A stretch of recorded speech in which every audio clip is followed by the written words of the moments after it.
দীর্ঘদিন ধরে বন্ধ 59 জেলা হাসপাতালের জন ঔষধি কেন্দ্র।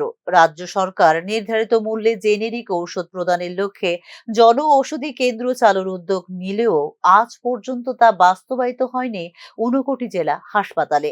গত 27 মার্চ 2025 তারিখে টেন্ডার পেয়ে ব্যবসায়ী নুরুল আমিন খাদিমকে জন ঔষধি কেন্দ্র চালু দেওয়া হয় নির্দেশ। 27 জুনের মধ্যে খোলার কথা ছিল জন ঔষধি কেন্দ্র, কিন্তু আজ পর্যন্ত চালু হয়নি এই জন ঔষধি কেন্দ্র। এই পরিস্থিতিতে প্রাপক এখনো প্রয়োজনীয় কাগজপত্র জমা দেননি বলে অভিযোগ বিভিন্ন মহলের।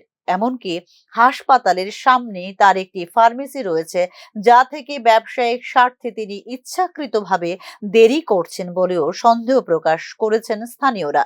এদিকে জন ঔষধি কেন্দ্র চালু না হওয়ার কারণে 28 জুন কারণ দর্শানোর নোটিশ দেওয়া হয় এবং ডিএইচএস এর নির্দেশ মোতাবেক ব্যবস্থা নেওয়া হবে বলে জানিয়েছেন হাসপাতালের কর্তব্যরত চিকিৎসক।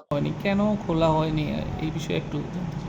আমরা রুমটা আমাদের কাছে যখন টেন্ডারের যে অ্যাকসেপ্টেন্সের প্রপোজালটা নিয়ে একটা ছেলে আসে এখানে, তো তাকে আমরা রুমটা ডেলিভার করে দিই 27/3/2025-এ।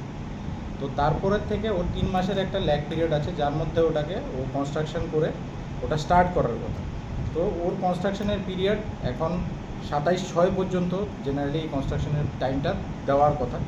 আমি ওকে অলরেডি, ছেলেটা যখন এসেছিলো তখন আমি ওকে বলেছি, যদি তুমি 27 তারিখের মধ্যে না খুলতে পারো তাহলে আমরা ওকে শোকজ একটা দেবো, যেটা আমি ফরওয়ার্ড করবো। শোকজের রেসপন্সটা ফরওয়ার্ড করবো, যে আনসারটা থাকবে সেটা আমি ফরওয়ার্ড করবো ডিএইচএসকে। দেন ডিএইচএস যেই ডাইরেক্টিভ আমাকে দেবে সেই ডাইরেক্টিভটা আমি ফলো করবো। জেনেরিক ওষুধ এবং অস্ত্রোপচারে ডিভাইস বিতরণের জন্য প্রধানমন্ত্রী ভারতীয় জন ঔষধি কেন্দ্র স্থাপনের নির্দেশ রয়েছে কেন্দ্রীয় এবং রাজ্য সরকারের।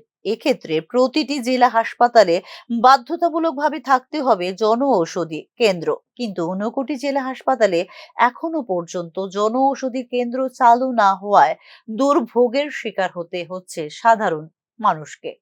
Bureau report, news now.